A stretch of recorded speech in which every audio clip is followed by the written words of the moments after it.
पूर्णमदः पूर्णमिदम् भक्ति संवाद। नमस्कार दर्शक, यहाँलाई हार्दिक स्वागत छ प्रस्तुति भक्ति संवादमा। भक्ति संवादमा हामी धर्म, कला, संस्कृति र संस्कार यिनै विषयवस्तुको सेरोफेरोमा सम्बन्धित क्षेत्रमा कार्यरत व्यक्तित्वहरूलाई उपस्थित गराएर उहाँहरूका महत्त्वपूर्ण विचारहरू यहाँहरूसम्म पुर्याउने गर्दछौँ। भक्ति संवाद धर्मसँग सम्बन्धित संवाद हो, अध्यात्मसँग सम्बन्धित संवाद हो। संवादबाटै हामी कुनै कुराको निष्कर्षमा पुग्न सक्छौँ, जुन निष्कर्ष समाजका लागि एउटा राम्रो पाठ बन्न सक्छ। हाम्रो उद्देश्य पनि त्यही नै हो। आज हामीसँग हुनुहुन्छ तुलसीराम पोखरेल। उहाँ लेखक पनि हुनुहुन्छ, पेसाले अधिवक्ता पनि हुनुहुन्छ र कर्मकाण्ड र विभिन्न धार्मिक अनुष्ठानहरूमा सक्रियतापूर्वक क्रियाशील व्यक्तित्व पनि हुनुहुन्छ। विशेष गरी उहाँलाई आध्यात्मिक लेखक, साहित्यकार, अधिवक्ताको रूपमा हामी परिचित गराउँछौँ र उहाँ आबद्ध भएको केही संस्थाको बारेमा जानकारी दिउँ। नेपाल गृहस्थ धर्मसेवा सदनका उहाँ संस्थापक अध्यक्ष हुनुहुन्छ। त्यसै गरी अन्य विभिन्न सङ्घ संस्थामा उहाँको आबद्धता छ। यो क्रम हामी बिस्तारै जोड्दै जानेछौँ। त्यस्ता उहाँका लगभग 8-10 वटा कृतिहरू चाहिँ नेपाली साहित्यिक क्षेत्रमा र नेपालको अध्यात्म क्षेत्रमा उहाँले प्रस्तुत गरिसक्नु भएको छ। यिनै सेरोफेरोमा उहाँको अनुभवलाई आजको बसाइमा हामी यहाँहरू सामु प्रस्तुत गर्ने प्रयासमा छौँ। आउनुहोस् स्वागत गरौँ आजका अतिथि तुलसीराम पोखरेलज्यूलाई। यहाँलाई हार्दिक स्वागत छ। नमस्कार सर। सन्चै हुनुहुन्छ? ठिकै छु सर। मैले अब कृतिको सङ्ख्या कति पुर्याउनु भयो अहिलेसम्म? मैले यो प्रकाशित मेरो 8वटा भयो सर। अब अप्रकाशित चाहिँ नि अझै 3-4वटा छन् सर। लेखिरहनुहुन्छ? लेख्छु, लेख्ने अब फुर्सदको बेलामा गफ गर्नुको सट्टामा मैले लेख्ने काम गर्छु। अब नेपालमा कमै लेखकहरू हुनुहुन्छ जो सङ्ख्यात्मक रूपले पनि धेरै कृतिहरू सिर्जना गर्ने र एकदम गहिरिएर अनुसन्धान गरेर खोजमूलक कृतिहरू बजारमा ल्याउने होइन। कथा, कुथुङ्ग्री, साहित्यिक कृतिहरू त अत्यधिक धेरै आउँछन्। त्यसमध्ये आध्यात्मिक क्षेत्रका केही चिन्तन मननलाई ध्यानमा राखेर यहाँले जुन कृतिहरू ल्याइरहनु भएको छ, यस लेख्ने उत्साह र जाँगर प्रतिको यहाँको भनाइ के हो? किन लेख्नुपर्छ समाजका लागि? मैले समाज सुधारको लागि र प्रत्येक व्यक्तिलाई नैतिक पाठ सिक्नुपर्छ। आध्यात्मिक उन्नति नहुँदासम्म, आत्मिक विकास नहुँदासम्म मान्छेको कुनै पनि विकास हुन सक्दैन। सर्वप्रथम मान्छेको सदाचार र नैतिकताको विकास गर्नको लागि अनि सर्वप्रथम शास्त्रीय र वैदिक कुराहरूको ज्ञान हुनुपर्छ भन्ने मान्यताको आधारमा म धार्मिक ग्रन्थहरू लेख्छु सर। भनेपछि पछिल्लो पिँढीलाई आफ्नो बुझाइहरू पस्किने यहाँको चाहना हो? हजुर, मेरो पछिल्लो पिँढीहरूलाई धर्मभित्र के छ, त्यो धर्मले हामीलाई देखाउन खोजेको बाटो के हो, धर्मले हामी दिग्भ्रमित भइरहेका छौँ कि त्यहाँभित्र भएको गुदी तत्त्व के हो, तात्विक कुराहरू के हुन्, त्यो चाहिँ नि अब ज्ञान भएन। अब नैतिक शिक्षाको पनि अभाव हुँदै गयो। अहिले स्कुली शिक्षामा पनि नैतिक शिक्षाको चाहिँ कमी भएको कारणले गर्दा म यो आध्यात्मिक लेख र आध्यात्मिक कुरा र समाज सुधारको सशक्त चाहिँ नि तरिकाले चाहिँ नि अगाडि बढाउन म मेरो भित्रैदेखि दिलैदेखिको मलाई जागृत भएर आउँछ। अब पेसागत हिसाबले अधिवक्ता पनि हुनुहुन्छ? हजुर, हो सर। अर्को तर्फबाट कर्मकाण्ड, नित्य कर्म पनि क्रियाशील हुनुहुन्छ? हो सर। कुनै मन्दिर यहाँ आबद्ध छ, मन्दिरमा आबद्ध हुनुहुन्छ, दैनिक पूजा पाठ गर्नुहुन्छ? गर्छु सर। लेख्नु पनि हुन्छ? लेख्ने काम नि गर्छु। अब यो अधिवक्ता हुँदै हजुर होइन, यसरी आध्यात्मिक लेखक, आध्यात्मिक साधक, साहित्यकार बन्नुमा के कुराले एउटा पेसागत कुरा छोडेर यो आध्यात्मिक चिन्तन मननमा लाग्ने कुरामा प्रेरित हुनुभयो? हो सर, धन्यवाद हजुरले सोध्नुभयो। म यो सानैदेखिको म धार्मिक विचारको मान्छे। म गुरुकुलमा पढेको विद्यार्थी। म हाम्रो राधा दामोदर संस्कृत मावि स्याङ्जाको केलादी घाट छ, पाल्पाको नजिकै छ। म त्यहाँ राधा दामोदर संस्कृत माविमा पढ्थेँ, गुरुकुल आश्रममा पढ्थेँ। म त्यहाँ आध्यात्मिक जीवनमा सबभन्दा ठुलो दर्शन रहेछ भन्ने कुरो मैले त्यहाँबाट बुझेँ। किनभने हिन्दू धर्मका दर्शनहरू मैले त्यहाँ हेर्दाखेरि वास्तवमा मान्छेले चाहिने भौतिक ज्ञानले मान्छेलाई सुख हुँदो रहन्छ, आध्यात्मिक दर्शन मान्छेलाई चाहिँदो रहेछ र दर्शन बिनाको जीवनको कुनै अर्थ रहँदैन। दर्शन भनेको यो चाहिने त्यसले परमार्थसम्म पुर्याउन सक्छ, आफ्नो जीवनको उद्देश्य लक्ष्यसम्म पुर्याउन सक्छ। पहिलो सुरुमा मानिसले दर्शनलाई जसले ग्राह्यता दिएर अगाडि बढ्छ, चाहे राजनीतिक, सामाजिक, धार्मिक, आर्थिक जुनसुकै क्षेत्रमा गए तापनि दर्शन पहिलो गुरु हो। दर्शन बिनाको जीवनको कुनै अर्थ रहन्न। त्यसै कारणले गर्दा म सानैदेखिको धार्मिक भएको हुनाले त्यहाँ संस्कृत महाविद्यालयबाट पढ्दादेखि नि म धार्मिक भएँ। त्यसपछि गएर म पोखरा चाहिँ नि बिन्दुवासिनी संस्कृत विद्यापीठमा जहाँ उत्तर मध्यमा पढेँ। त्यतिखेर पनि म आफ्नो धार्मिक अभियानलाई म निरन्तर रूपमा मैले छोडिनँ। अहिलेसम्म म जति म 13 वर्षदेखिको निरन्तर रूपमा म धार्मिक जीवनमा म अगाडि निरन्तर रूपमा लागिरहेको छु। त्यसै सिलसिलामा मैले चाहिँ नि किनभने जीवनलाई के अरे ल नभई हुन्न। धर्म भनेको पुरानो ल हो। किनभने धर्म र लको बिचमा नङ र मासुको सम्बन्ध हुन्छ। अहिले हामीले जुन व्यवस्थापिकाबाट पारित गरिन्छ, संविधानहरू पारित गरिन्छ, नियम विनियमहरू पारित गरिन्छ, तीहरू पनि प्रायःसो धर्मबाट प्रभावित छन्। धर्म पुरानो ल हो। यसले समाजलाई एउटा मार्ग निर्देश गर्छ धर्मले, अनि त्यो गर्छ। त्यस्तै अब यी नियम र विनियम भनेको एक प्रकारको कृत्रिम कानुन हुन् भने धर्म भनेको प्राकृतिक ल हो। यो प्राकृतिक लको फलो नगर्दासम्म समाजमा शान्ति पनि हुँदैन। आज एउटा नियम विनियम बनायो समाजमा, राष्ट्रमा एउटा मन्त्रीले बनाउँछ, भोलि अर्को नियम विनियम बनाउला, पास गर्ला, आफ्नो अनुकूलको बनाउला। तर धर्म त्यसरी कहिल्यै पनि त्यो परिवर्तन हुन सक्दैन। धर्मले मान्छेलाई सधैँभर मार्ग निर्देश गर्छ। त्यसै कारणले गर्दा म यो धर्मपट्टि ठुलो भावना जागृत भयो, हृदयदेखि नै जागृत भयो। मलाई भौतिक सम्पत्ति, भौतिक जीवनभन्दा आध्यात्मिक जीवन चाहिने महत्त्वपूर्ण लाग्ने हुनाले म यो निरन्तर रूपमा म 13 वर्षदेखि नै म अहिलेसम्मको भएँ, 42 वर्ष भएँ, म निरन्तर रूपमा लागिरहेको छु सर। धर्मकै गहिराइमा डुब्नुभयो र त्यसले तपाईँलाई उत्प्रेरित गरायो। हजुर, म दर्शनको परिभाषा विभिन्न रूपले होला, तर बुझाइ सबैको एउटै नै हो। हजुर, अब हाम्रो धर्म, संस्कृति, संस्कार, अध्यात्मको निष्कर्ष नै दर्शन हो, हजुर होइन? जसको निचोड हो, जसले मान्छेलाई मार्ग निर्देशन गर्छ, होइन? त्यो जीवनसँग सम्बन्धित व्याख्या विवेचना भयो भने त्यो दर्शन भनेर हामीले बुझ्छौँ। हजुर, अब धर्मका दर्शनहरू धेरै होलान्, आध्यात्मिक दर्शन धेरै होलान्, तर वैदिक सनातन परम्परा हुर्किएको हाम्रो समाजभित्रको वेददेखि आजसम्म आइपुग्दाखेरिको कुन चाहिँ दर्शनले बढी यहाँलाई उत्प्रेरित गरेको छ? मलाई त वास्तवमा सनातन धर्मको जीवन र जगतको चाहिने मूल्यको बारेमा, जीवन के हो, मान्छे जन्मेपछि उसले कसरी जिउनुपर्छ, उसको रहन सहन के हो, सदाचार के हो, सदाचारबाट म ठुलो प्रभावित छु। हिन्दू धर्मको सदाचारमा मान्छेले चाहिँ नि बिहान उठेपछि नित्य कर्म के गर्ने, नित्य नैमित्तिक र काम्य कर्म भन्छ शास्त्रमा। नित्य कर्म के गर्ने, नित्य कर्ममा आफूले गर्ने त्यसलाई स्वास्थ्य शरीरलाई आफ्नो जीवन योगामय बनाउनको लागि चाहिँ नित्य कर्म अनिवार्य गर्नुपर्छ। नित्य कर्म यदि मनुष्यले गर्न सकेन भने उसको जीवनमा उसले अरू परिवर्तन ल्याउन सक्दैन। र नित्य नैमित्तिक कर्म, भइपरि आउने कर्महरू के छन्, ती भइपरि आउने कर्महरूलाई पनि हामीले गर्नुपर्छ, गर्दै जानुपर्छ। हाम्रो संस्कार परम्परा अनुसारको नैमित्तिक कर्महरू गर्नुपर्छ। र कामना विशेषले गर्ने कर्म, ल प्रभु मैले यो, मलाई यस्तो पर्यो, मलाई दुःख पर्यो, मलाई यो दिनुहोस् प्रभु, मलाई यो कामना छ प्रभु, अब मेरो चाहिँ मलाई साह्रै नै यस्तो गाह्रो भएको छ भने त्यो कामना विशेषले चाहिँ नि गरिने पूजा अनुष्ठानहरू तिनीहरूबाट नि म ठुलो प्रभावित छु। किनभने अब कामना हृदयबाट नै इच्छा जागृत भएर भगवानपट्टि समर्पित भएर हृदयदेखि नि दिलदेखिको भगवानलाई चाहिँ तन मन वचन सबै समर्पण गरेपछि भगवानले अवश्यमेव हामीलाई केही दिनुहुन्छ भन्ने विश्वास छ।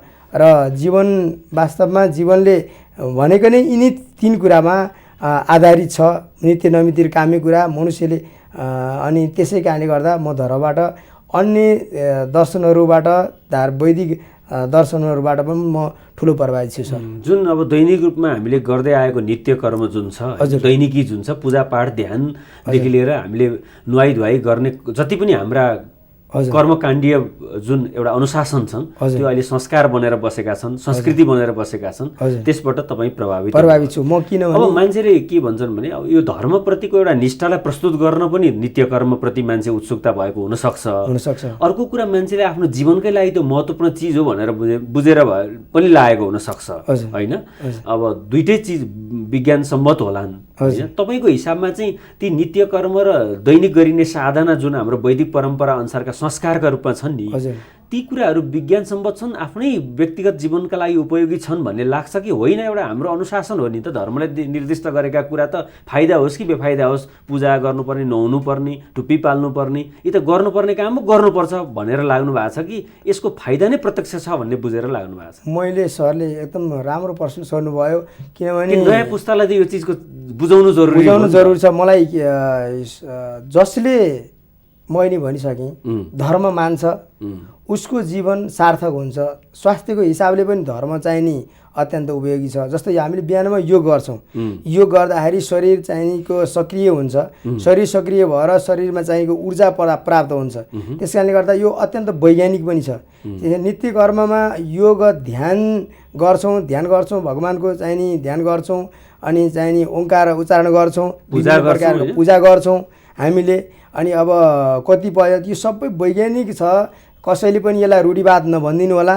म यही टेलिभिजनबाट भन्छु कि सबैले आफ्नो धर्म संस्कार गर्ने हो, धर्म भनेको नियम हो। संसारका सबै धर्मका आफ्नो आफ्नो नियम छ, आफ्नो आफ्नो चाहिँ नि त्यसको क्राइटेरिया छ। त्यसै कारणले गर्दा धर्म एउटा नियम हो, रुल हो, धर्म कुनै रूढिवाद होइन। सबैले यो बुझ्नु होला कि धर्म रूढिवाद होइन, धर्म वैज्ञानिक तथ्यमा आधारित छ। किनभने दर्शन तपाईँले मान्नुहुन्न भने त्यो धर्मै नमान्नु। तपाईँ दर्शनको पछि दर्शनले जुनसुकै तपाईँले साहित्य पढ्नुहुन्छ, तपाईँले उपन्यास पढ्नुहुन्छ, तपाईँले चाहिँ कथा पढ्नुहुन्छ, दर्शनबाट प्रभावित हुनुहुन्छ भने धर्म पनि त्यही दर्शन हो, दर्शनबाट प्रभावित हुने हो।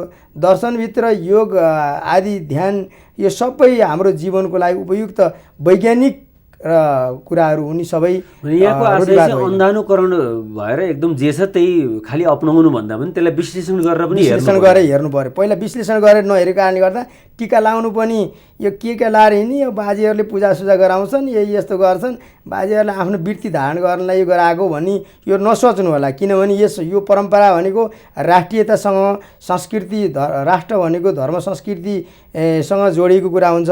हामीलाई राष्ट्र प्यारो लाग्नु कारणले, धर्म संस्कृतिको कारणले गर्दा हामी अमेरिका, जर्मन, जापान जहाँ बसे पनि हामीलाई चाहिँ नि यो देश नै प्यारो लाग्ने कारणले हाम्रो धर्म संस्कृतिले हो, हाम्रो परम्पराले नै हामीलाई प्यारो लागेको। यो परम्पराभित्र वैज्ञानिकता छ सर। अब धेरै उदाहरण अहिले छोटो समयमा दिन सकिँदैन। यहाँको तर्क के हो त भन्दा वैज्ञानिकता छ, प्रत्यक्ष व्यक्तिलाई फाइदा हुने नै कुरा छ र अब त्यही हिसाबले निष्ठा, धर्मप्रतिको एउटा संस्कार पुरा गर्ने आफ्नो जिम्मेवारी त त्यो त हुँदै नै भइहाल्यो होइन? हजुर सर। अब यहाँले अब भगवान र धर्म भनेर एउटा पुस्तक लेख्नु भएको छ। कुरा अब आजको बसाइमा छरिएला नि, अब धेरैतिर होइन, हाम्रो निष्कर्ष भन्ने जताबाट पनि सुसूचित गराउनु हो धर्म, संस्कृति, सम्प्रदायप्रति होइन? यो भगवान र धर्म चाहिँ यहाँका धेरै पुस्तकहरू अरू जेनरल आइरहेका विषय छन्। यो ज्योतिषको विषय भनौँ होइन, लौ गृहस्थ धर्म भन्नुभएको छ, परिवर्तन, यी अरू त चलन चल्तीकै विषयमा केन्द्रित छन्। तर भगवान र धर्म भन्ने जुन पुस्तक छ नि, यो अलिकति चासोपूर्ण पुस्तक छ। यो भगवान र धर्म भनेर तपाईँले के बुझ्नुभयो र यसमा के खन्याउनु भयो? हजुर सर, धन्यवाद सर। अब यो भगवान भनेको के हो भने, मैले यो भगवान र धर्मको पुस्तक यसको नाम राख्नुको कारण के हो भने भन्दा, धर्मबाट नै सुरु गरौँ। धर्म भनेको धारणा, धर्म इच्छा हो, धर्म धारित प्रजा भन्छ। अनि धर्मले प्रजालाई धारण गरेको हुन्छ, विश्वलाई धारण गरेको हुन्छ। अनि त्यसै कारणले गर्दा गृहते इति सधर्म भन्ने भन्छ। धर्म भनेको वस्तु भनेको आगो बोल्नु पनि धर्म हो। मानिस अहिले म बोलिरहेको छु, म जिउँदो मानिसको धर्म भनेको बोल्नु हो।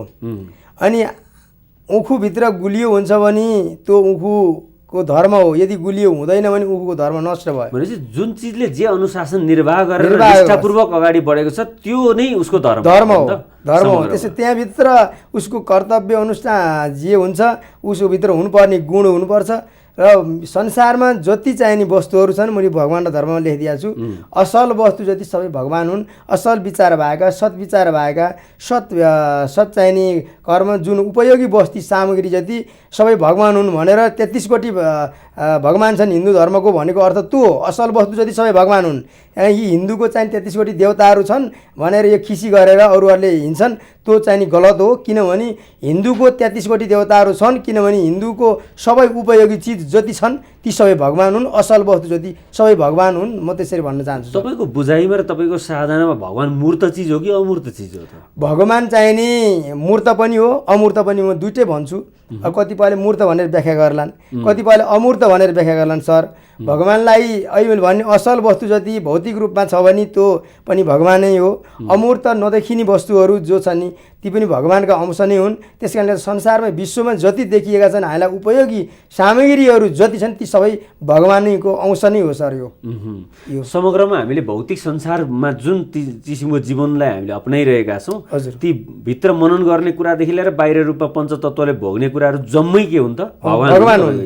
त्यो हुन्। त्यसै कारणले गर्दा अब जल आदि देवता हो, सूर्यनारायण आदि देवता हो, भगवान हो।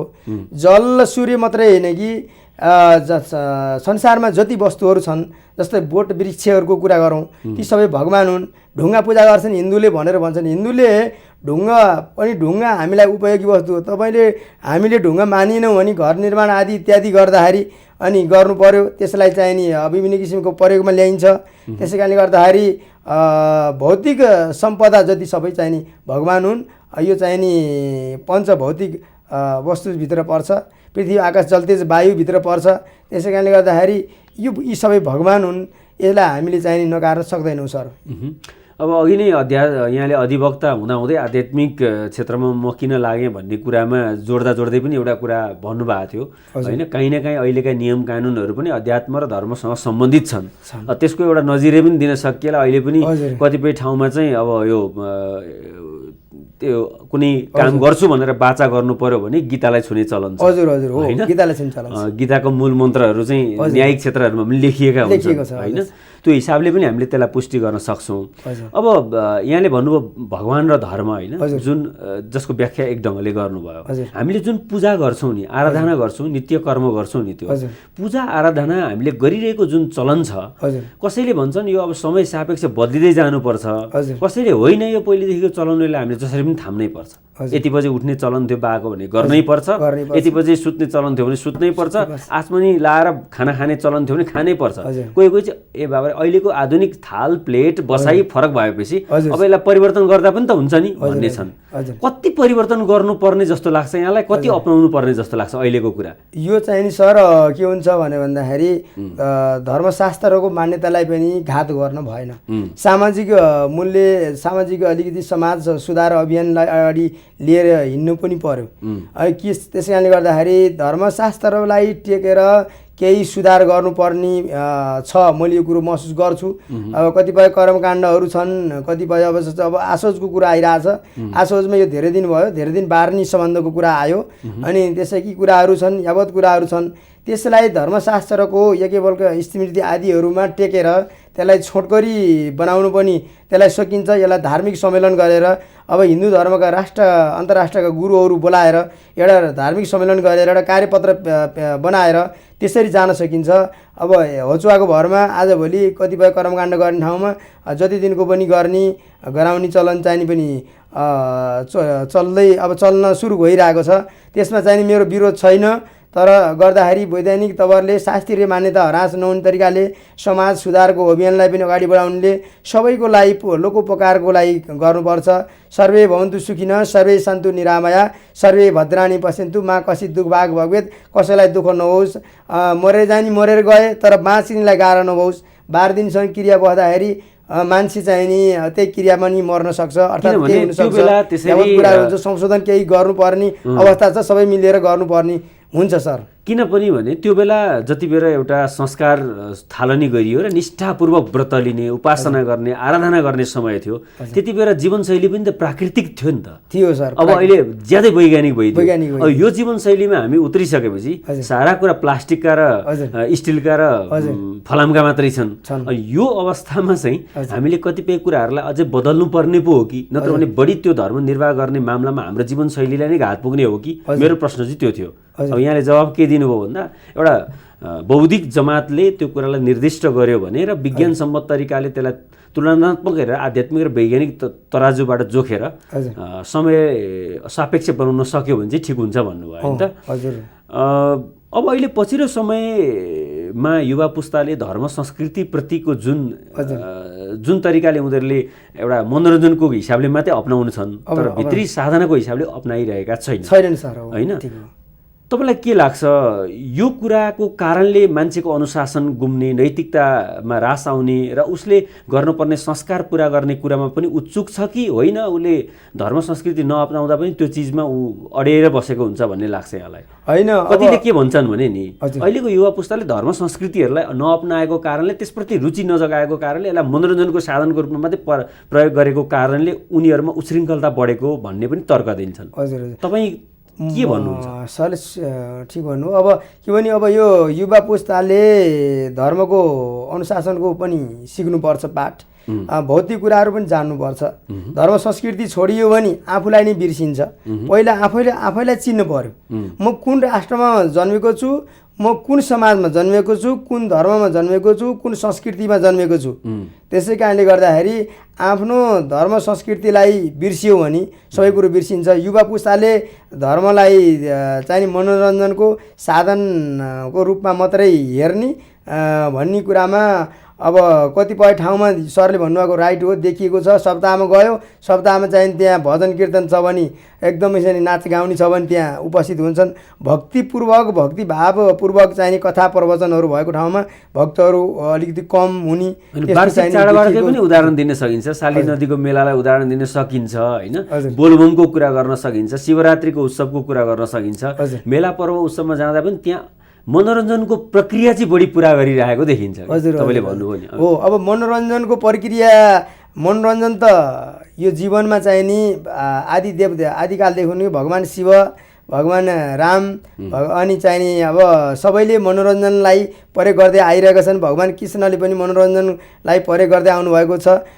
मनोरञ्जन अकाट्य वस्तु हो जीवनमा, किनभने शास्त्रको मान्यता पनि त्यो छ। शास्त्रले पनि मनोरञ्जन नगर भनेको छैन, तर मनोरञ्जन पनि गर्ने, सदाचार नियम पनि नछोड्ने, आचरण पनि गर्ने अनि भक्तिभावपूर्ण तरिकाले गर्ने, श्रद्धापूर्वक गर्नुपर्छ।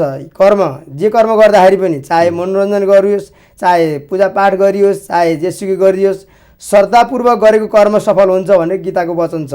त्यसै कारणले गर्दाखेरि अनि कर्म पितृ स्मरण गर्दाखेरि पनि श्रद्धापूर्वक गर्नु पर्यो। देवकर्म पितृकर्म गर्दाखेरि आफ्नो इष्टमित्रहरू आउँदाखेरि गृहस्थ धर्ममा रहँदाखेरि पनि श्रद्धापूर्वक गरियो भने त्यो सफल हुन्छ। अश्रद्धापूर्वक अश्रद्धापूर्वक जुन वस्तु दिइन्छ, जे गरिन्छ अनि चाहिँ त्यो राम्रो हुँदैन। श्रद्धाले गर्नुपर्छ, सात्विक भावनाले गर्नुपर्छ। राजसिक र तामसिक भावनाले गरियो भने त्यो सफल पनि हुँदैन, त्यसमा नेगेटिभ चाहिँ प्रभाव पर्छ। त्यसै कारणले गर्दा सात्विक मन, सात्विक विचार, शुद्ध मन, शुद्ध भावनाको साथमा हरेक कर्म गरियो भने त्यसबाट सफल हुन्छ। सर म त भन्न चाहन्छु त्यो एउटा बाटोलाई चाहिँ हामीले बिराउनु भएन। त्यो बाटोलाई बिराउनु भएन। अनुशासन, नैतिकता र एउटा निष्ठा, एउटा सत्य विचार होइन, सत्य धारणा गरेर हामीले कुनै पनि कुरालाई अपनायौँ भने त्यसले कुनै किसिमको हानि हुँदैन। त्यसभित्र मनोरञ्जन समावेश गर्दा पनि हामीले धर्मै निर्वाह गरेको अर्थ लाग्छ। यहाँले भन्नुभयो नि भगवान्का पालामा पनि त्यो चिज थियो होइन, तर त्यो चिजलाई बिर्सेर खालि उशृङ्खलतालाई मात्रै बढी अपनाउन खोज्यो भने चाहिँ त्यो ठिक हुँदैन। त्यो ठिक हुँदैन। त्यसै कारणले गर्दाखेरि अब भगवान् श्रीकृष्णको श्रीमद् भागवतको 10औं स्कन्धको सबै गुरुहरूलाई, सबै श्रोतावर्गलाई कथा कण्ठै छ। अनि त्यहाँ चाहिँ नि अब कृष्ण र अरू चाहिँ नि गोपिनीहरूको बिचको चाहिँ नि अब रासलीलाको वर्णन पनि छ। हामी हेरेका छौँ। रासलीलाको सरले कोट्याउनु भयो, म केही कोट्याउन चाहन्छु। विज्ञापन पछाडि यसलाई निरन्तरता दिने हो कि छोटो? हुन्छ सर, हस् धन्यवाद सर। हस् दर्शक, हामी उहाँसँगको कुराकानीको क्रममा फेरि जोड्नेछौँ। तुलसीराम पोखरेल हुनुहुन्छ हामीसँग, आध्यात्मिक लेखक, साहित्यकार, अधिवक्ता।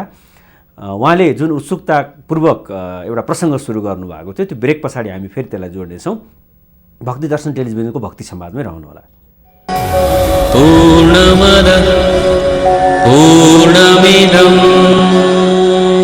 भक्ति संवाद।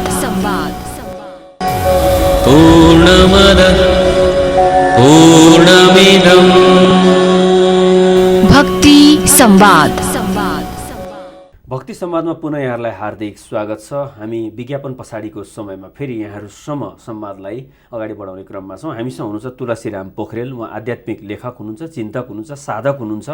उपासक हुनुहुन्छ र समग्रमा भनौँ साहित्यकार तथा अधिवक्ता पनि हुनुहुन्छ र उहाँका आधा दर्जनभन्दा बढी कृतिहरू पनि नेपाली साहित्यिक क्षेत्रमा र धार्मिक क्षेत्रमा आइसकेका छन् र उहाँको यिनै अनुभवको सेरोफेरमा रहेर आज हामी धर्म, कला, संस्कृति र हाम्रा संस्कारसँग सम्बन्धित प्रश्नहरू उहाँलाई गरिरहेका छौँ। अघि यहाँले कृष्ण र गोपिनीको एउटा प्रसङ्ग ल्याउनु भएको थियो, समय नपुग्ला कि भनेर मैले रोकिहालेँ। अब कृष्ण र गोपिनीको प्रसङ्गमा प्रश्न सोधेर सजिलो बनाउँछु किनभने उत्तर धेरै लामो होला। कृष्ण र गोपिनीको प्रसङ्गलाई कसैले ज्यादै एउटा श्रृङ्गारिक रसको रूपमा व्याख्या गर्छन् होइन, अब र अलिक बढी त्यसलाई चाहिँ रति र प्रेमको व्याख्या विवेचना हुने गर्छ। कसैले होइन त्यसलाई प्रतीकात्मक रूपमा बुझ्नुपर्छ हामीले भन्ने पनि गर्छन् क्या, प्रेम माया सद्भावको कुरा छ भित्र भन्ने पनि गर्छन्। तपाईको बुझाइमा त्यो सम्बन्ध कस्तो हो? म त के चाहन्छु, के भन्छु भने भगवानको इच्छाद्वारा रचिएका जो चिज चाहिँ गोपिनीहरू हुन् त्यो चाहिँ नि, किनभने वास्तविकता चाहिँ नि कृष्णको नाममा विभिन्न प्रकारका चाहिँ नि लान्छनाहरू, विभिन्न प्रकारका प्रचारवादीहरू गरिन्छ। यो चाहिँ नि सबै सरासर झुट्टा हो। किनभने अब आध्यात्म दर्शनले, श्रीमद् भागवतले पनि भगवान श्रीकृष्ण माया स्वरूप हो, मायाद्वारा भगवानले चाहिँ नि आफै रचिएका गोपिनीहरू हुन्। त्यसै कारणले गर्दा माया बिना संसार चल्दैन, किनभने संसारको सृष्टि नै मायाद्वारा भएको छ। सत्व रज तम गुण मायाद्वारा संसारको सृष्टि भएको छ। भगवानमा यस्तो परमोच्च शक्ति छ कि सम्पूर्ण सत्ता शक्ति माया आफै सिर्जना गर्नुहुन्छ। तपाईँ पनि माया हो, म पनि माया हो, देखिएका थुल वस्तुहरू सबै माया हो, माया भगवानद्वारा सिर्जना भएको हो। त्यसै कारणले गर्दा वेदले पनि त्यही भन्छ, माया भन्ने वस्तु चाहिँ नि थुल वस्तुहरू सबै भगवानद्वारा सिर्जना भएको हुनाले यो चाहिँ नि आवश्यक चाहिँ नि वस्तु पनि हो र अनर्गल प्रचारहरू नगरिदिनु हुन म भगवान कृष्णको नाममा अनर्गल प्रचार नगरिदिनु हुन सबैलाई अनुरोध गर्न चाहन्छु। मायालाई मायाकै रूपमा व्याख्या गर्ने ठाउँ हुँदाहुँदै रति र रागमा बढी लगेको देखियो। त्यसलाई त्यसरी रति र रागमा परिणत गर्नु जरुरी विषय होइन यो। अनि अर्को प्रसङ्गवश कुरा चलिहाल्यो, अब यहाँले रुचिपूर्वक यसको उत्तर दिने इच्छा पनि गर्नुभयो, मैले पनि सोधिहालेँ। त्यस पछाडि यहाँको पुस्तकसँग सम्बन्धित दर्शनमै म केन्द्रित हुन्छु। हजुर। अब श्रीकृष्णसँगको सम्बन्धको कुरा गर्ने हो भने गोपिनी 1600 गोपिनीको एकातिरको सम्बन्ध देखाइन्छ, अर्कोतिर राधाप्रतिको निष्ठा प्रेमको त्यहाँ उदाहरण पनि छ होइन।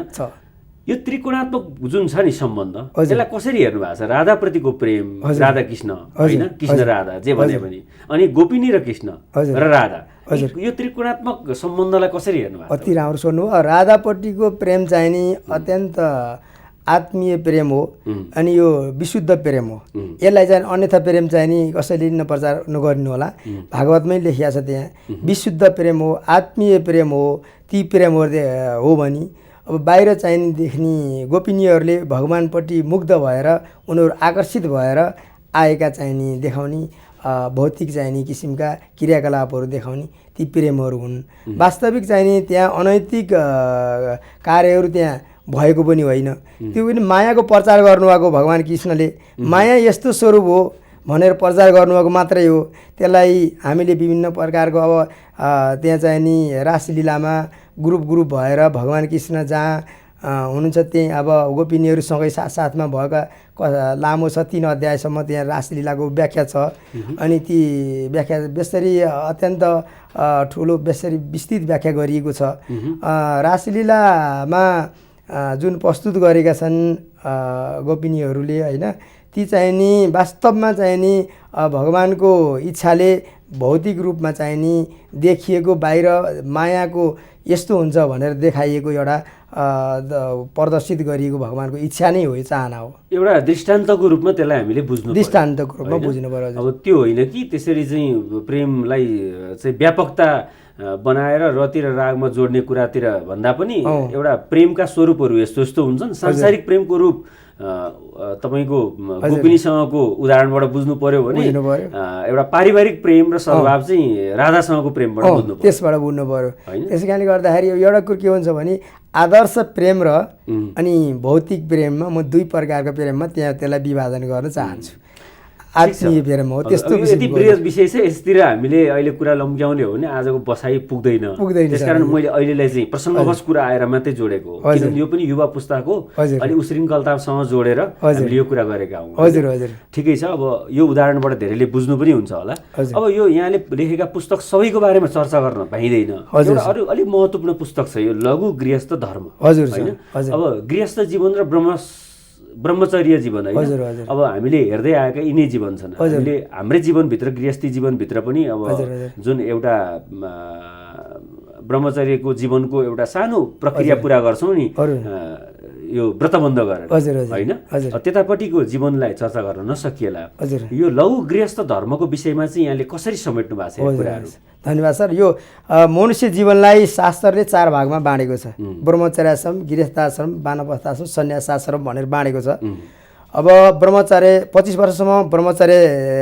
जीवनमा अध्ययन गर्ने त्यसपछि चाहिँ नि 25 वर्ष पछाडि 50 वर्षसम्म गृहस्थाश्रम जीवन जिउने गृहस्थाश्रम पछाडि चाहिँ नि त्यसपछि वानप्रस्थाश्रम जीवनयापन गर्ने र अन्तिममा शरीर परित्याग गर्नको लागि सन्यासाश्रम ग्रहण गर्ने भनेर शास्त्रको मान्यता छ यो वर्णाश्रम धर्मको मान्यता हो तर धेरैले यो चिज चरणबद्ध रूपमा बुझेका छैनन् अब म के भन्न चाहन्छु भने मैले नेपाल गृहस्थ धर्म सेवा सदन भनेर मैले खोलेको छु संस्थापक अध्यक्ष मै हो किनभने मलाई के लाग्यो भने शास्त्रमा ब्रह्मचर्याश्रम र सन्यासाश्रमको अरूको धेरै व्याख्या चाहिँ पनि छ गृहस्थाश्रमको धेरै व्याख्या छ तर सबभन्दा ठुलो गृहस्थाश्रम हो गृहस्थी नै हो अनि गृहस्थीकोले कर्म नगर्दासम्म उत्तम कर्म नगर्दासम्म अन्यले पाउँदैनन् ब्रह्मचारी गृहस्थ छ वानप्रस्थ यो चिज त यतै गृहस्थ प्रभाव छ तर पृथ्वीकासम्म भनेर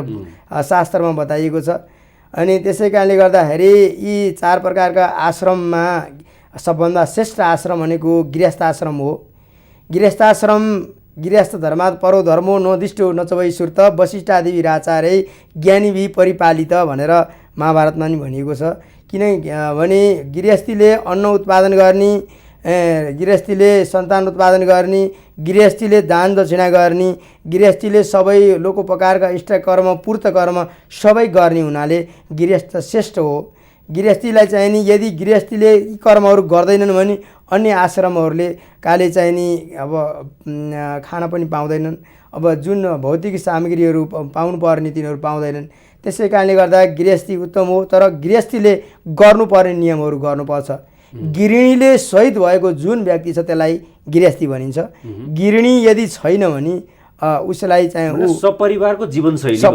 जीवनशैली हो तर अहिले जीवनशैली कसरी आयो त भन्दाखेरि सन्यास आश्रम र वानप्रस्थ आश्रम ग्रहण गर्ने चलन हट्दै गयो किनभने गृहस्थ धर्मको नियम गरेर घरभित्रै रहन्छ भने 100 वर्ष बाँचे पनि त्यो गृहस्थी नै हो त्यसै कारणले गर्दा मैले गृहस्थाश्रम धर्मको पालन गर्नुपर्छ घरभित्रै रहेर घरलाई मन्दिर जस्तो बनाउनुपर्छ परिवारका सदस्य भगवान जस्तो भएर समन्वय गरेर अगाडि बढ्नुपर्छ विभिन्न विकृतिहरू छन् छोराछोरीहरूलाई सही किसिमले चाहिँ नि अगाडि बढाउन सकिरहेको छैन हामी बाबुआमाहरू पनि सही किसिमले चाहिँ नि आफ्नो बाटोमा मार्गमा हिँड्न सकिरहेको छैन सर भने एउटा अनुशासन र नैतिकताको बाटोबाट गृहस्थी जीवन चलाउन सकियो भने अरू पहेँलो वस्त्र लाएर पूजापाठ गरेर मन्दिरमै गएर ध्यान गरेर बसेरै मात्रै धर्म कमाइछ भन्नु परेन सर एकदमै राइट भन्नु उत्तम धर्म गृहस्थ धर्म पनि हो जस्तै अब मान्छेलाई के हुन्छ भने नि खाली मन्दिरमा पूजापाठ गरेर हरेक चाडपर्व र संस्कारलाई उश्रृङ्खल रूपले मनाएर ठुल्ठुला श्रीमद् भागवत लगाएर मन्दिरमा गएर ध्यान आदि गरेर जङ्गलमै गएर गेरु वस्त्र धारण गर्दा मात्रै ती धर्मका रूपहरू हुन् भन्ने बुझाइ छ तपाईँले अघि भन्नु भने गृहस्थ धर्म पनि एउटा महान धर्म हो भन्नु महान धर्म हो त त्यसमा चाहिँ एउटा नैतिकता र निष्ठा र अनुशासनको कुरालाई चाहिँ हामीले छोड्नु भएन हजुर पारिवारिक जीवनशैली हो सर त्यसका 16 संस्कार छन् नि गृहस्थ जीवनका त्यसको बारेमा अलिकति स्पष्ट पार्दिनु राम्रो भन्नु सर 16 संस्कार बिनाको मनुष्य त चाहिँ नि मनुष्य नै होइन भन्ने शास्त्रको वचन छ संस्कार विप्र उच्यते संस्कारबाट नै ब्राह्मण आदि इत्यादि हुने हो ब्राह्मण वैश्य क्षेत्री शूद्र ब्राह्मण वैश्य शूद्र भन्ने चिजहरू त हाम्रो शास्त्रले बुझ्नको लागि बनाएको हो अनि त्यसै कारणले गर्दाखेरि जातभात भन्ने कुरो शास्त्रले बोलेको छ, मैले अहिले यो टेलिभिजनमा बोलेको होइन सर।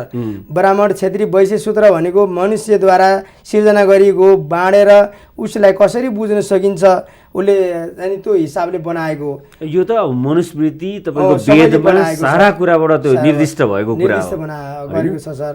त्यस कारणले गर्दाखेरि के हुन्छ भन्दाखेरि बिहाए कामन य पुमा चरति निर्मरो निरङ्कार स शान्ति मदि गच्छति भनेर भनेको छ। मान्छेले चाहिँ इन्द्रियलाई नियन्त्रण गर्नु अनि चाहिँ नि मनलाई नियन्त्रण गर्नु। मन पनि एउटा चाहिँ भावना हो, सँग डुलिरहन्छ, नकारात्मक नेगेटिभ कुरा नि आइरहन्छ मनमा। यो मनलाई चाहिँ नि नियन्त्रण गर्नुपर्छ। अनि मनलाई नियन्त्रण गरेर सच्चित्त आनन्द स्वरूप भएर हरेक कर्म गरिन्छ भने त्यसले शान्ति प्राप्त गर्छ। वास्तवमा चाहिँ नि त्यो गृहस्थीले यदि शान्ति छैन भने, मनमा शान्ति छैन भने कुनै पनि कर्म गर्न सकिँदैन। भने उसले आफ्नो मनलाई शान्ति गरेर जे एउटा पारिवारिक दायित्व र समाजको दायित्व र घरको दायित्व उसले निर्वाह गर्नुपर्ने हो त्यो इमान्दारीपूर्वक गर्यो भने उसको गृहस्थ धर्म पनि उसले पुरा गर्यो। हो सर, होइन त 16 संस्कारको बारेमा अझ अलिकति खुलाएर भनिदिनु। 16 संस्कार त जस्तै अब सबैले बुझेका छैन नि, तपाईँले गर्भधान पुंसवन जात कर्म आदि गरेका 16वटा संस्कार छन्। मान्छे जन्मेपछि गर्भधान संस्कार हुन्छ। अब गर्भधान संस्कारको नियमअनुसार चाहिँ नि जोर बिजोर यो तिथिमा श्रीमतीसँग सहवास गर्नु भनेर त्यहाँ शास्त्रमा लेखेको छ। तर त्यो नियम अहिले आजभोलि छेदविच्छेद भइरहेको छ। त्यस कारणले गर्दा गर्भधान संस्कार हुन्छ। अनि त्यसपछि गर्भधान संस्कार भएपछि जातकर्म आदि इत्यादि कर्म संस्कार हुन्छ। अनि त्यसपछि गएर अब ठुलो हुँदै गए क्षौर कर्म, चूडाकरण, पुंसवन हुन्छ, विवाह संस्कार हुन्छ। हामीले त सोच्छौँ कि विवाह संस्कार मात्रै संस्कार हो, मृत्यु संस्कार मात्रै संस्कार हो, अनि नरण गर्दाखेरि मात्रै त्यो संस्कार हो भनेर भनिन्छ। तर त्यसभित्र 16वटा संस्कार हुन्छ। मान्छे जन्मेदेखि मृत्यु पर्यन्त चाहिँ 16 संस्कार हुन्छ।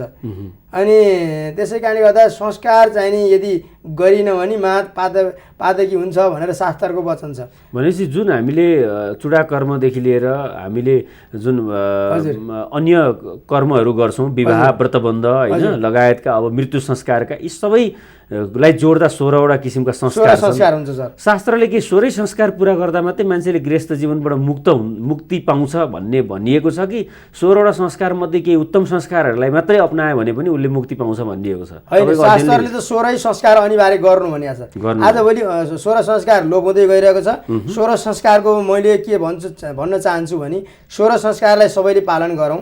16 संस्कारको चाहिँ मैले गृहस्थाश्रम धर्म हामीले 16 संस्कार दर्शकलाई स्मरण गराइदिउँ है। 16 संस्कार चाहिँ नि को बारेमा चाहिँ नि गर्भधान संस्कार, पुंसवन संस्कार, सीमन्तन संस्कार, जातकर्म संस्कार, नामकरण संस्कार, निष्कर्मणिका, अन्नप्राशन, कर्णभेद, चूडाकरण संस्कार, उपनयन संस्कार, वेदारम्भ संस्कार, समावर्तन संस्कार, विवाह, आशुषधान संस्कार, स्वर्ताधान संस्कार र अन्त्येष्टि संस्कार अन्तिममा बताएको चाहिँ यहाँ लामो छ। त्यस कारणले गर्दा यो सबै बताउन अब सकिँदैन। त्यसै कारणले गर्दाखेरि यो संस्कार चाहिँ नि मान्छेले चाहिँ नि अनिवार्य गर्नुपर्छ। यदि संस्कार हामीले गरिएन भने मनुष्य महापातकी हुन्छ।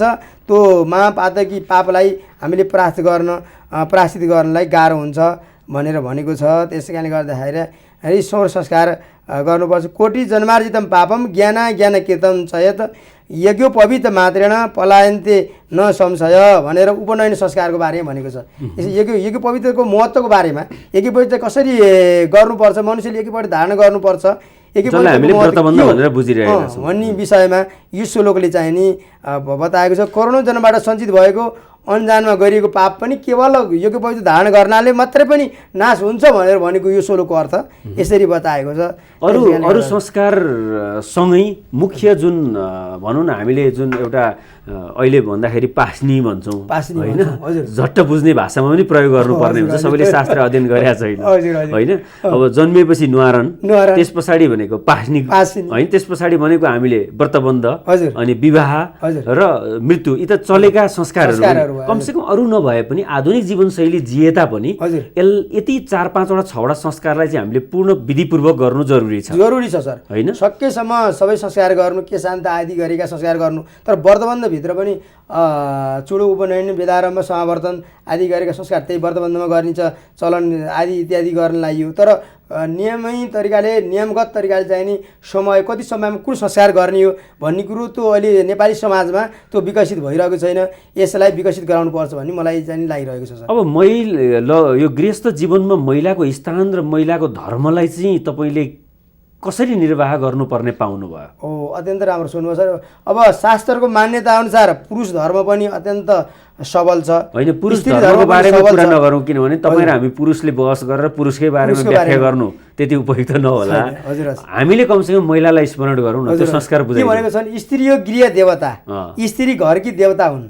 स्त्री घरकी देवता हुन् भन्ने स्त्री घरभित्र विभिन्न किसिमको दुराचार गर्ने, शोषण गर्ने, महिलालाई चाहिँ धेरै चाहिँ नि उ गर्ने, कुटपिट गर्ने, विभिन्न प्रकारको चाहिँ नि अब लान्छना लगाउने, अब आगो लगाइदिने, अनि मोट्तेल खन्याएर चाहिँ मार्ने, यस्तो प्रवृत्ति चाहिँ नि शास्त्रले भनेको छैन। स्त्री हो गृह देवता, स्त्री घरकी देवता हुन्। स्त्री सखाई जाया, जाया भनेको श्रीमती, सखा भनेको चाहिँ साथी हुन्। साथीसँग आत्मीय सम्बन्ध गाँच्ने हो। यसलोक र परलोकसम्म मुक्तिको भागी चाहिँ श्रीमती हुन्छन् भनेर शास्त्रमा बताएको छ। अनि यसरी बताएको छ, पतति यदि कोही पति चाहिँ नि पतित छ भने पनि श्रीमतीले क्षमा चाहिँ दिन्छन्। त्यस्तै विशाल हुन्छन्। श्रीमती माता हुन्, श्रीमती स्त्री हुन्, घरको गृहिणी हुन्, साथी हुन्। परलोकसम्म उनले चाहिँ नि पुरुषलाई तार्न सक्छिन्। यस लोकमा पनि भौतिक चाहिँ नि कर्म गरेर परलोकमा मुक्तिको बाटो श्रीमतीले दिन सक्छिन् भनेर शास्त्रमा बताएको छ। आजभोलि श्रीमतीलाई दुराचार गर्ने, विभिन्न किसिमको गर्ने, महिला शोषण गर्ने, बलात्कार गर्ने आदि यो हाबी भइरहेको छ। शास्त्रले त्यसको ठुलो विरोध गर्छ।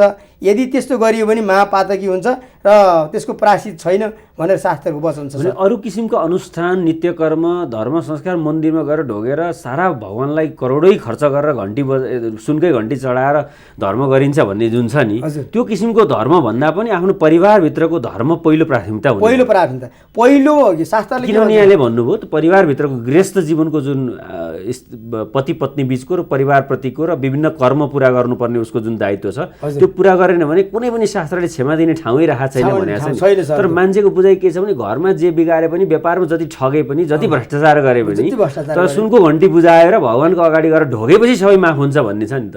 होइन सर, यो के हो भने हजुरहरूले बुझिदिनुहोस्, यदि समाजसेवा गर्नु छ भने कहीँ कुलो बनाइदिनु, स्कुल बनाइदिनु, विभिन्न प्रकारका कर्महरू गर्नु, तर अनि घन्टै चढाएर अनि ठुल्ठुला धर्ममै सबै चाहिने धर्मको श्रीमद् भागवतमा धेरै पैसा मात्रै त्यहाँ लगाएको ठाउँमा चढाएर मात्रै धर्म हुने होइन।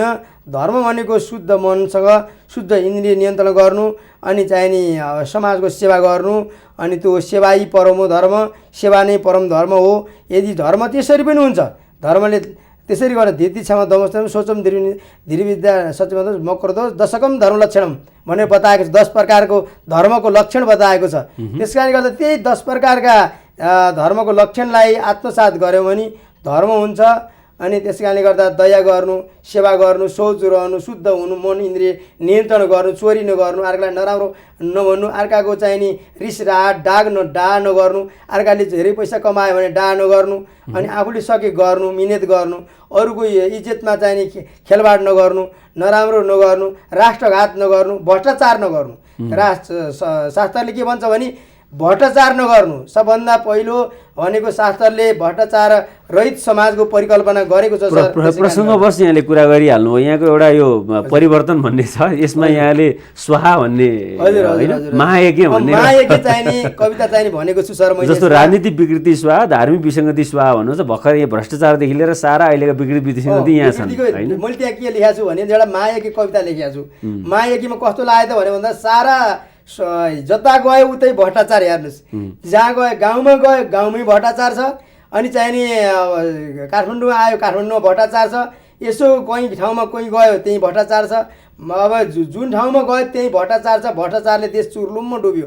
अब के गर्ने भन्दा जहाँ गयो त्यहीँ भ्रष्टाचार भएको हुनाले मैले एउटा चाहिने कविता लेख्छु भनेर मैले सोचेँ। विद्वानले चाहिने कविता लेख्छ, मूर्खले चाहिने त्यसको चाहिने प्रतिकार गर्ला। मैले मायाकै कवितामा राजनीतिक विकृति स्वाहा, धार्मिक विकृति स्वाहा, अनि चाहिँ नि आर्थिक चलखेल छ अनि भनेर मैले चाहिँ विभिन्न किसिमका भ्रष्टाचार छ, कमिसन तन्त्र छ, घुस तन्त्र छ भनेर चाहिँ मैले त्यसमा चाहिँ नि महायज्ञ गरेको छु। मैले कल्पना गरेर त्यहीँ चाहिँ यज्ञ बनाएर त्यहाँ चाहिँ स्वाहा गरेको छु सर। भने समाजको विकृति विसङ्गतिलाई पनि एउटा महायज्ञको रूप दिएर स्वाहा गर्नुपर्ने स्थिति रहेछ। त्यो छ एउटा महायज्ञ गरेर चाहिँ नि विभिन्न प्रकारका विकृति विसङ्गतिहरूलाई स्वाहा गर्नुपर्छ। अहिले के भने भन्दाखेरि सबै क्षेत्रमा विकृति विसङ्गति आए। राष्ट्रले नेपाली धरती रोएकी छन्, नेपाली माता रोएकी छन्, स्वच्छ पात्र पाएकी छैनन्, राजनीतिक क्षेत्रमा पनि पाएकी छैनन्, सामाजिक क्षेत्रमा पनि पाएकी छन्। समाज सेवाको नाममा विभिन्न विकृतिहरू आइरहेका छन्। राजनीतिक नेता बन्ने होडबाजीमा अहिले चाहिँ निष्ठाको राजनीति पनि समाप्त भएको छ। राजनीतिक चाहिँ नि विभिन्न किसिमका विकृतिहरू छन्, त्यसले राष्ट्रघात भएको छ। त्यसै कारणले गर्दा महायज्ञ कविता लेखेको छ। चित्त बुझाउने पक्ष चाहिँ के छ त त्यसो भए समाजमा? अहिले समाजमा चित्त बुझाउने पक्ष भनेको धार्मिक पक्ष कम भ्रष्टाचार भएको, मात्र 10-12% बाहेक त्यसमा चाहिँ नि अरू विश्लेषकहरूले गर्दाखेरि पनि भ्रष्टाचार नभएको क्षेत्र भनेको छ। यो धार्मिक क्षेत्रमा अलिक कम भइरहेको छ र अन्य क्षेत्रहरूमा चाहिँ नि विभिन्न क्षेत्रहरूमा भ्रष्टाचार भइरहेको छ। अब यो भ्रष्टाचारलाई नै गरेर विश्वलाई परिवर्तन गराउनलाई अवतारै भएर भगवान आउनुपर्छ। किनभने अहिले विश्वमा धेरै मानिसहरूलाई चाहिँ नि अब सङ्कीर्ण सोचाइ छ, साम्प्रदायिकता छ, साम्प्रदायिक भावना, जातीय भावना, क्षेत्रीय भावना अनि चाहिँ नि विभिन्न किसिमका चाहिँ व्यक्तिवादी प्रवृत्ति हाबी भइरहेको छ। त्यस कारणले गर्दा वैदिक दर्शनको चाहिँ नि सर्वे भवन्तु सुखिनः भर्खर भने मैले सर्वे सन्तु निरामया सर्वे भद्राणि पश्यन्तु मा कसित् दुर्भाग् भवेत् भनेर चाहिँ नि त्यसलाई लागू गरिएन। सबैले सुख पाउन्, सबैले खाउन्, सबैले राम्रो गरून्, सबै हाँसुन्, सबैलाई राम्रो होस् भन्ने प्रवृत्तिको विकास हुन सकेन। त्यस कारणले गर्दाखेरि वेदमा ओम धौ शान्ति अन्तरिक्षको शान्ति, पृथ्वी शान्ति, राप शान्ति, रुखोदय शान्ति, शान्ति वनस्पति शान्ति, विश्वदेवा शान्ति, ब्रह्म शान्ति, सर्व शान्ति, शान्ति शान्ति सामा शान्ति भनेको छ। सबैतिर शान्ति होस्, सबै थोक राम्रो होस् भनेको छ। एउटा देशले अर्को देशलाई चाहिँ नि विभिन्न किसिमका चिजहरूमा चाहिँ पढाउनुलाई चाहिँ प्रतिबन्ध लगाइरहेछ। त्यस कारणले गर्दा यो सबै सङ्कीर्ण सोचाइबाट चाहिँ एउटा म त के भन्न चाहन्छु भने एउटा राष्ट्रमा उत्पन्न भएको हरेक वस्तु बिना चाहिँ नि ट्याक्स संसारका मानिसहरूले उपभोग गर्न पाउनुपर्छ। त्यो वैदिक चाहिँ नि दर्शन हो, वैदिक त्यो साम्यवाद हो, वास्तवमा पाउनुपर्छ भन्ने लाग्छ सर। त्यो कुरा हुनलाई चाहिँ प्रत्येक व्यक्तिमा एउटा कुरा चाहिँ अनिवार्य हुनुपर्छ, त्यो भनेको नैतिकता। त्यो भनेको नैतिकता हुनुपर्छ। अनि नैतिकता बिनाको चाहिँ नि कुनै पनि कर्म हुन सक्दैन सर। पहिलो सुरुमा नैतिकताको ह्रास हुनाले पनि हाम्रो सबै कुरो राष्ट्र बिग्रिएको छ। हामी सबै अहिले चाहिँ पछाडि परेका छौँ सर। समग्रमा अब न्यायिक क्षेत्रमा पनि काम गरेको मान्छे होइन, लेखक हुनुहुन्छ, अब आध्यात्मिक क्षेत्रमा त लागिरहनु भएकै छ। सबै किसिमको अनुभवलाई लिएर गएर यहाँले यस्तो किसिमको निष्कर्ष दिन खोजिरहनु भएको छ होइन। अब समयको सम्भावनालाई भन्नुपर्दाखेरि चाहिँ हामी कस्तो सम्भावना बोकेको समयमा छौँ तपाईँलाई के लाग्छ? अब खालि विगतका कुरा बढी शास्त्रका कुरा भए, अब जाँदैको कुरामा अब कस्तो सम्भावनाको सङ्घारमा छौँ जस्तो लाग्छ तपाईँलाई? मलाई त कस्तो समारोहमा छौँ भने हामी अहिले वास्तवमा अहिले चाहिँ नि समाज रूपान्तरण गर्नुपर्छ भनेर एक पक्षले भनिरहेका छन्। कोही चाहिँ नि समाज यथा भयो नि यथा स्थितिमा रहे पनि ठिकै छ भन्नेहरू होलान्। तर सामाजिक परम्परालाई पनि नबिगारिकन र समाजलाई रूपान्तरणको मार्गमा जानुपर्छ। पहिलो सुरुमा चाहिँ समाज रूपान्तरण गर्नलाई शास्त्रको वचन अनुसार भ्रष्टाचारको चाहिँ निवारण नहुँदासम्म धर्मको नि विकास हुँदैन, हरेक क्षेत्रको कुनै पनि क्षेत्रको विकास हुन सक्दैन। त्यस कारणले पहिलो सुरुमा प्राथमिकता भनेको शास्त्रले भ्रष्टाचारलाई चाहिँ नि निवारण चाहिँ नि शास्त्रले भने बमोजिम नहुँदासम्म त्यो हुन सक्दैन सर। यो नेपालमा मात्र होइन, विश्वमा अहिले चाहिँ नि भ्रष्टाचारको चाहिँ नि विरोध गर्नुपर्छ र त्यसलाई चाहिँ नि समाजको रूपान्तरणलाई अगाडि बढाउनुपर्छ भन्ने चाहन्छु। भनेपछि भौतिक जीवन र अध्यात्म जीवन, त्यसै गरी निष्ठाको जीवन र अनुशासनको जीवन र गैर अनुशासनको जीवन होइन, सम्भावनाको जीवन, अशान्तिको जीवन, शान्तिको जीवन, यिनी कुराको हामी लगभग गोरेटोमा हिँडिरहेका छौँ। अब निर्णय गर्ने पर्ने बिन्दुको रूपमा समय आएको छ होइन। कसैले कली आएको छ भन्छन्, कसैले के आएको छ। के अरे शास्त्रले त अब चावडा चाहिँ सत्यतीर्थ द्वापर कली भनेर बताएको छ। कली लायो भनेर हामीले समाजलाई त्यसै छोडिदिने होइन। कली त हामीले निम्त्याएका हौँ। कलीलाई हामीले चाहिँ नि समाजलाई हाम्रै हातमा छ समाजलाई रूपान्तरण गर्ने कुरा।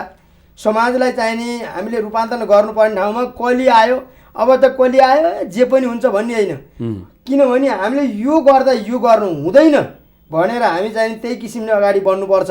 त्यसरी भए हामी राजनीतिक नेताहरूले पनि समाज आफ्नो आर्थिक चलखेल त्यस्तो किसिमले चाहिँ जानु हुँदैन। जुन ठाउँमा जनताले दुःख पाइरहेका छन्, जहाँ दुःख पाइरहेका छन्, पहिलो सुरुमा प्राथमिकता बजेट त्यो ठाउँमा दिनुपर्छ। आफ्नो नेता आफ्नै कार्यकर्ता जहाँ छन् त्यहाँ ठुला ठुला योजना पार्ने, अन्त गर नपार्ने त्यो शास्त्रको वचन होइन। शास्त्रले के भन्छ, इष्टकर्म पूर्तकर्म गर। जहाँ जनताहरू शोषित छन्, जहाँ जनता पीडित छन् त्यहीँ लगेर चाहिँ देऊ, दान गर, दक्षिणा गर भनेर बताएको छ। शुद्ध मनले गर भनेर बताएको छ। तर त्यो हुन सकेको छैन, दुःखद पूर्ण कुरा छ सर। अब के गर्ने सर? ठिक छ, होइन तपाईँले यो कविता सङ्ग्रहको नामै परिवर्तन लेख्नु भएको छ। पक्कै पनि केही न केही तपाईँको मनमा एउटा इच्छा, आकाङ्क्षा, चाहना, समाजप्रतिको असन्तुष्टि थियो होला, होइन? त्यसको कारण कस्तो सङ्घारमा छौँ, के परिवर्तनको अपेक्षा हो तपाईँको भन्ने ढङ्गले मैले प्रश्न सोधेको हुँ। हजुर सर, मेरो विचारमा चाहिँ नि धार्मिक परिवर्तन पनि आवश्यक छ। सबभन्दा पहिलो राजनीतिक परिवर्तन आवश्यक छ। म त्यसमा राजनीतिक कुराहरू पनि लेखेको छु। लगभग समय सकिन लागेको छ। हजुर, धार्मिक र परिवर्तन र आर्थिक रूपान्तरण।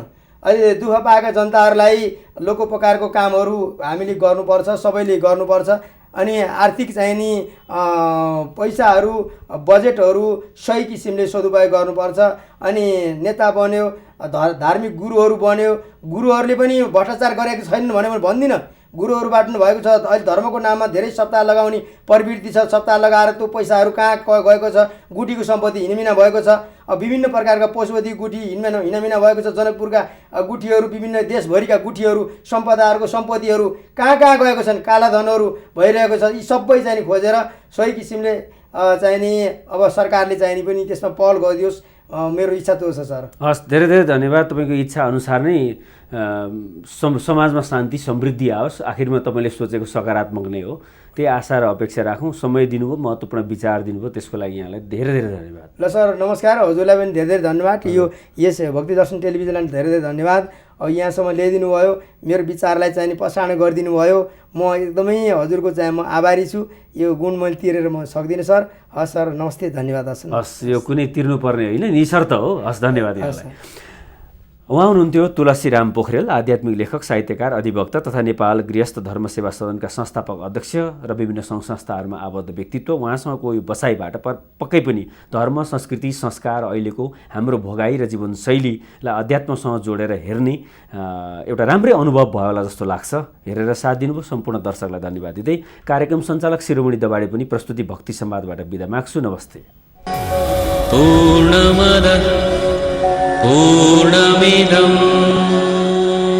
भक्ति संवाद।